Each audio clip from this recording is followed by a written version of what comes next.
In this video, I'll be showing you step by step how to export as a .FLAC file inside of Reaper. It is super easy to do. So the first thing you need to do is open up Reaper like you usually would.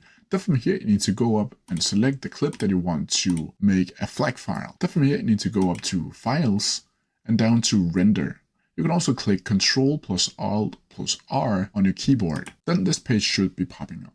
And here you can add the source, where you can choose either master mix or any of these other ones down here. And you can add bounds, meaning entire project or just part of this specific project. Then from here you can add in the file name, and you can add where it should render to. Then from here you need to go down to the format and change it from a .wav file or whatever file it stands on, and go down to click FLAC File, like so. And that's from here you need to go down and click Render One File.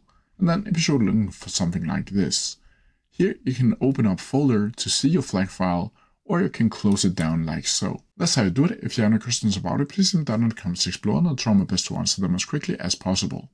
See ya!